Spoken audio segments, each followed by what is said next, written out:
बिस्मिल्लाहिर्रहमानिर्रहीम। अस्सलाम वालेकुम। बड़ी डेवलपमेंट हो गई है केपीके से। वफाकी हुकूमत ने पहला सरेंडर कर दिया है सुहेल आफरीदी के सामने। वफाकी हुकूमत के जो केपीके में नुमाइंदे हैं वो गवर्नर केपीके फैसल करीम कुंडी साहब हैं। फैसल करीम कुंडी वो इस डर से, इस खौफ से कि कहीं कानूनी तौर पे, आइनी तौर पे ये चीज़ उनके खिलाफ इस्तेमाल ना हो कि ये गवर्नर ऑफिस में मौजूद थे या गवर्नर हाउस में मौजूद थे और इस्तीफ़ा क्योंकि इनको मौसूल हो गया था, तो इसलिए कोई और रिक्वायरमेंट नहीं है, क्योंकि आइन बड़ा वाज़ेह है कि जब गवर्नर को इस्तीफ़ा मौसूल होगा तो उसी वक्त वो इफेक्टिव हो जाएगा। कोई आइन के अंदर ये दर्ज नहीं है कि 48 घंटे का टाइम होगा, गवर्नर के पास सोच विचार का टाइम होगा, गवर्नर को कानूनी तकाजे पूरे करेगा, कोई आइनी तकाजे पूरे करेगा, ये ऐसा कुछ भी नहीं था। इसलिए गवर्नर जो है वो पेशावर जा नहीं रहे थे। फिर आपने परवेज़ रशीद साहब की गीदड़ भभकियाँ सुनी कि नहीं होने देंगे, ये कर देंगे, वो कर देंगे, और बड़ी ये धमकियाँ लगा ताड़ की आपने प्रेस कॉन्फ्रेंस सुनी, इख्तियार वली की आपने प्रेस कॉन्फ्रेंस सुनी। लेकिन बिलाखिर यह है कि वफाकी हुकूमत का ये पहला सरेंडर है सुहेल आफरीदी के सामने कि गवर्नर केपीके ने इस बात का एतराफ़ कर लिया है कि आज 2:30 बजे उनको जो अली अमीन गंडापुर साहब हैं उनका इस्तीफ़ा मौसूल हो गया है। और उन्होंने ये एतराफ़ इसलिए किया है कि जो सलमान अकरम राजा साहब जब से पहुंचे हैं पेशावर, तो सलमान अकरम राजा साहब तमाम कानूनी और आइनी तकाज़ों को पूरा करवा रहे हैं। वो तमाम चीज़ों को, ज़ाहिर है उनसे बेहतर कौन इन चीज़ों को जानता है, तो सलमान अकरम राजा साहब के, इसीलिए आपने देखा कि जब कल रात को ये खबरें आ रही थी कि कल रात को असम्बली का इजलास जो है वो बुलाया जा रहा है और कल रात को ही वज़ीर आला केपीके का इंतखाब कर दिया जाएगा, तो जाकर सलमान अकरम राजा साहब ने रुकवाया। उन्होंने कहा कि कोई भी ऐसी चीज़ मत करें जो आइनी और कानूनी तौर पर जिसमें कोई सुकम रह जाए और वो चीज़ हमारे खिलाफ इस्तेमाल हो, इसीलिए कल रात को इजलास नहीं बुलाया गया। और फिर उसके बाद आज एक और चीज़ की मैं नाक़िद हूं अली अमीन गंडापुर साहब का, लेकिन आपको एक उनको क्रेडिट देना होगा कि अली अमीन गंडापुर साहब को ये कहा गया कि आपका जो पहला इस्तीफ़ा है वो टाइप शुदा है और ये बहाना बनाया जा रहा है कि उनको हाथ से लिख के इस्तीफा देना चाहिए था। और दूसरा मसला जो ये सोच रही थी हुकूमत, वफाकी हुकूमत, शहबाज सरकार, कि हम इस मामले को चैलेंज करवा देंगे पेशावर हाई कोर्ट में, कि क्योंकि उन्होंने लिखा है अपने इस्तीफे में अली अमीन गंडापुर साहब ने कि मैं अपने कायद इमरान खान के हुक्म पर इस्तीफा दे रहा हूं। तो ये इस बुनियाद पर अदालत में केस लेकर जा रहे थे कि इमरान खान क्योंकि एक कन्विक्टेड पर्सन है और एक कन्विक्टेड पर्सन एक सूबे के वज़ीर आला को इस तरह से डिक्टेट नहीं कर सकते, और क्योंकि इसमें कोई शक नहीं है कि प्रैक्टिकली भी और हर हवाले से इमरान खान ही पीटीआई के सरबराह भी हैं, बानी चेयरमैन भी हैं। लेकिन अब अगर कागजात की लीगल डॉक्यूमेंट्स की बात करें, कानूनी उसके अंदर बात करें, फ्रेमवर्क के अंदर बात करें, तो उसमें इमरान खान साहब अदालतों के अंदर पीटीआई के कोई उनका आप उस तरह से उसको इस्तेमाल नहीं कर सकते, उनके नाम को, उनके दस्तखतों को, कि वो बानी चेयरमैन है, क्योंकि अदालती फैसले ऐसे मौजूद हैं जिसकी बुनियाद बना के कोई हर्डल्स क्रिएट की जा सकती थी। लिहाजा अली अमीन गंडापुर साहब को जब कहा गया,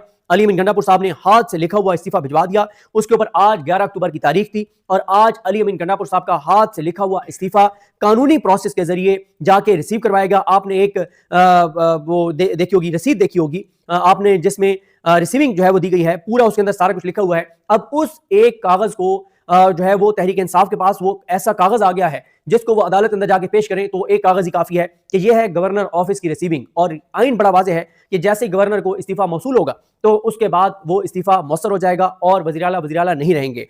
तो अब यह है कि वहां पे क्योंकि गवर्नर ने इस बात का एतराफ़ कर लिया है कि मुझे इस्तीफा मौसूल हो गया है 2:30 बजे, और उसमें अली अमीन गंडापुर साहब ने ये जिक्र नहीं किया कि मैं इमरान खान साहब के कहने पे ये जो है ये इस्तीफा दे रहा हूँ। उन्होंने सिंपल कहा है, उन्होंने ज़ाहिर है ये तो कहा है कि मैं मतलब वफादारी निभाते हुए, लेकिन इमरान खान साहब का नाम नहीं है और उन्होंने लिखा है कि वो अपनी कन्विक्शन से, वो अपनी मर्जी से इस्तीफा दे रहे हैं, उनके ऊपर कोई दबाव नहीं है। तो उन्होंने वफाकी हुकूमत की एक और चाल जो है वो नाकाम बना दी है और इस पे तारीफ करनी चाहिए अली अमीन गंडापुर साहब की। इस पे कोई अब उन पे तनकीद नहीं कर सकता। वो अगर ना भेजते रिटर्न इस्तीफा अपने हाथ से लिखा हुआ और इमरान खान साहब का जिक्र किए बगैर, तो फिर एक ऑप्शन था हुकूमत के पास कि वो ये मामला उनके पहले इस्तीफे की बुनियाद पर ले जाएं पेशावर हाई कोर्ट में, लेकिन अब वो रास्ता भी बंद हो गया है। और इसी तरह से जो ये हैं फैसल करीम कुंडी है, वो आप ये कह रहे हैं कि मैं आइन और कानून के मुताबिक जो है वो अगला फैसला करूंगा, लेकिन मैंने आपको बता दिया है कि उनके पास कोई ऑप्शन इसके अलावा जो है वो नहीं है। इसके अलावा आज आपने देखा कि प्रेस कॉन्फ्रेंस की जुनैद अकबर साहब ने और सलमान अकरम राजा साहब ने, तैमूर झगड़ा साहब, इन सब ने आज प्रेस कॉन्फ्रेंस, असद कैसर साहब, इन्होंने प्रेस कॉन्फ्रेंस की, इन्होंने डीजीएसपीआर की प्रेस कॉन्फ्रेंस का जो है वो जवाब दिया है। और इन्होंने जो डीजीएसपीआर की प्रेस कॉन्फ्रेंस का जो जवाब दिया है उस पर तो आप बहुत ज़्यादा क्लिप्स भी आप सुन चुके होंगे और आप जो है वो प्रेस कॉन्फ्रेंस को भी आप जो है वो मुकम्मल तौर पर देख चुके होंगे।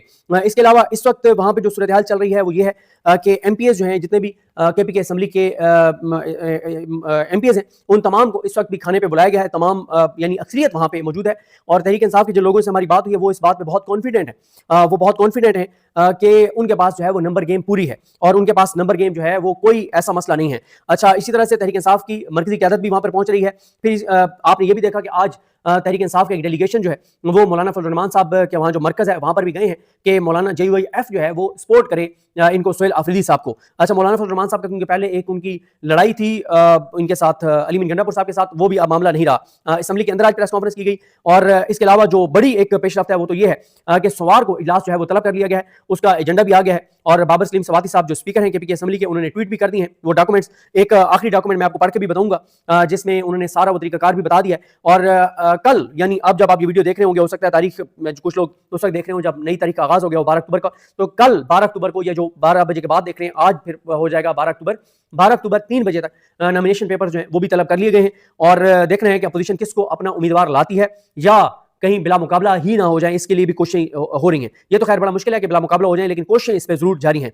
बैरिस्टर गौहर साहब गायब हैं, मुकम्मल तौर पे वो नजर नहीं आए। सलमान राजा साहब एक्टिव हैं और इसी तरह से फरजाना शाह साहिबा जिन्होंने बहुत अच्छा कल सवाल भी किया था, और फरजाना शाह जो ब्यूरो चीफ है वहाँ पे ITV की, उन्होंने ट्वीट करके कहा है कि ANP ने अपोजिशन का वज़ीर आला लाने और सोहेल आफरीदी के मुकाबले में किसी और को वोट देने से इनकार कर दिया है। यानी ये नहीं है कि वो सोहेल आफरीदी को दे रहे हैं वोट, लेकिन वो अपोजिशन में तो हैं, लेकिन उन्होंने कहा है कि वो अपोजिशन अगर कोई मुश्तरक उम्मीदवार लाती है तो उसको वोट नहीं देंगे। ये फरजाना शाह साहिबा का कहना है और वो ये कहती है कि अब अपोजिशन को 24 वोट चाहिए, PTI के 24 बंदे तोड़ने पड़ेंगे। और मेरी PTI के जिन लोगों से बात हुई है वो कह रहे हैं कि PTI का इस वक्त एक बंदा भी तोड़ना बहुत मुश्किल है। बाकी ये तो सोमवार का दिन बताएगा कितने वोट पड़ते हैं। जुनैद अकबर साहब दावा कर रहे हैं कि वो 100 वोट डलवाएंगे, लेकिन ये तो जाहिर है, मैंने आपको बताया था कि आसाब की जंग में इस तरह के बयान दिए जाते हैं। लेकिन ये बात अभी भी मेरी इस वीडियो की रिकॉर्डिंग से पहले PTI की एक शख्सियत से बात हुई है, वो बहुत कॉन्फिडेंट है कि हमारे पास नंबर गेम जो है वो पूरा है। रिजवान गिलदई साहब पहले बता चुके हैं कि मौलाना फजल रहमान साहब भी इनकार कर चुके हैं फैसल कीम कुंडी को कि वो हुकूमत का हिस्सा नहीं बनेंगे। देखें, मौलाना साहब एक ऐसी हुकूमत नहीं लेंगे जिसको वो चीजें करनी पड़े KPK के अंदर जिसको अवामी हमायत भी हासिल ना हो और जिसकी वजह से मौलाना साहब को बाद में जो है वो अच्छी खासी उसका रिएक्शन का भी सामना करना पड़े। लिहाज अली जो जर्नलिस्ट हैं बड़े अच्छे KPK के, उन्होंने कहा कि मसला अली अमीन के इस्तीफे की कबूलियत का था ही नहीं, मसला तो वही था सोहेल आफरीदी की कबूलियत का। और क्योंकि आपको पता है कि इमरान खान साहब के पास से कुछ लोग गए थे PTI के, उन्होंने कहा था कि आप सोहेल आफरीदी का नाम वापस ले लें, किसी और को कर दें। खान साहब ने इनकार कर दिया था। इसके अलावा जिरके जो हैं वो फाटा में एक्टिव हुए हैं, उन्होंने भी वीडियो पैगाम दिए हैं सोहेल आफरीदी के हक में, और क्योंकि इनका फाटा से ही इनका तल्लुक है इनका सोहेल आफरीदी का, तो वहाँ खासा जोशो खरोश जो है वो पाया जाता है। PTI इस वक्त मुकम्मल तौर पर मुतहद है, एक भी इख्लाफी आवाज़ KPK से सोहेल आफरीदी के खिलाफ नहीं आई। ये बहुत हैरान कुन है, कोई ग्रुप नहीं, कोई बंदा नहीं, कोई MPA नहीं, कोई वर्कर नहीं, कोई काउंसलर नहीं, कोई भी इनके खिलाफ नहीं है, नहीं कोई लेग पुलिंग हो रही है। सोशल मीडिया भी पूरे का पूरा जो है वो इनके साथ खड़ा है। इसके अलावा जनाब आप आ जाए, जनाब जो एजेंडा और तरीकाकार जारी किया गया है और नोटिस जारी कर दिया गया है वज़ीर आला के इंतखाब के प्रोसेस के लिए, ये 11 अक्टूबर आज ये नोटिस जारी किया है और ये जारी करने वाले हैं जनाब सेक्रेटरी जो है सूबाई असम्बली KPK। उन्होंने कहा है कि वज़ीर आला के इंतखाब के लिए सूबाई असम्बली खैबर पख्तूनख्वा कवायद और तरीकाकार उसमें आगे हवाला दिया गया है कि उनके तहत क्या होगा। नंबर 1 अलिफ मोरखा 12 अक्टूबर बरोज इतवार वक्त 3 बजे दोपहर से पहले वज़ीर आला की नामजदगी के कागजात सेक्रेटरी असम्बली के पास जमा कराए जा सकें। कोई रुकन किसी दूसरे रुकन को बतौर वज़ीर आला इंतखाब के लिए जो है वो आगे प्रोसेस है कि किस तरह से वो तजवीज़ कुनिंदा होगा और तायद कुनिंदा होगा, उसके दस्तखत होंगे और इसी तरह से उम्मीदवार का एक दस्तखत शुदा बयान मुंसलिक होगा कि इस नामजदगी पर वो रजामंद है, और इस तरह से सेक्रेटरी असम्बली को देकर और कोई भी उम्मीदवार किसी को वज़ीर आला नामजद कर सकता है और साथ नामजदगी फॉर्म भी जारी जो है वो कर दिया गया है। उसके बाद वो कहते हैं कि अब मुताबिक कायदा 19 के तहत वसूल शुदा कागजात नामजदगी की जांच पड़ताल जनाब स्पीकर साहब, उम्मीदवारों, उनके तजवीज़ कुनिंदगान और तईद कुनिंदगान जो हाजिर रहना चाहें उसी दिन दोपहर 4 बजे या जो वक्त मुतय्यन करेगा की जाएगी। यानी कल ही इतवार को ही जो है वो उनकी जांच पड़ताल भी हो जाएगी और स्क्रूटनी भी हो जाएगी डॉक्यूमेंट्स की। अगला जो प्रोसेस है उसके मुताबिक 13 तारीख को इतवार के दिन 10 बजे, सोमवार के दिन 13 अक्टूबर सोमवार को 10 बजे सुबह असम्बली इजलास के जो है वो होगा। उसमें क्या क्या होगा, उसमें बताया गया कि वज़ीर आला के इंतखाब के सिलसिले में वोटों के इंदराज का तरीकाकार, राय दहिंदगी के आगाज़ से कबल ईवान में गैर हाजिर अरकान को हाजिर हो जाने के लिए जनाब स्पीकर साहब हदायत देंगे कि 5 मिनट के लिए घंटियाँ बजाई जाएँ, 5 मिनट घंटियाँ बजाकर बंद कर दी जाएंगी। उसके फौरन बाद लॉबीज के तमाम दरवाजे जो हैं वो बंद कर दिए जाएंगे। हर दरवाजे पर मुतय्यन असम्बली अमला राय दहिंदगी मुकम्मल होने तक इन दरवाजों से किसी को दाखिल नहीं होने देगा, नहीं बाहर जाने की इजाजत देगा। उसके बाद फिर जनाब स्पीकर कवायद के मुताबिक वज़ीर आला के इंतखाब के सिलसिले में असम्बली के सामने उम्मीदवारों के नाम पढ़कर सुनाएंगे और उन अरकान से जो किसी उम्मीदवार के हक में वोट देना चाहते हैं एक कतार में दरवाजे में से गुजर जाने के लिए जो है वो कहेंगे, और जब वो गुजरेंगे तो टेलर्स जो हैं वो उनके काउंट करेंगे कि कितने लोग उस दरवाजे से गुजरे हैं।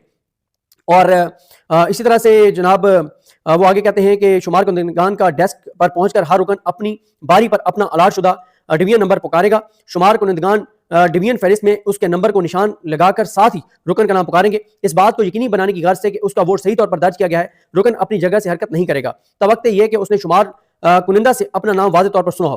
ایک رکن اپنا ووٹ درج کرنے کے بعد ایوان میں واپس نہیں آئے گا تا وقت یہ کہ پیراگراف نمبر 3 کے تحت گھنٹیاں نہ بجائی جائیں.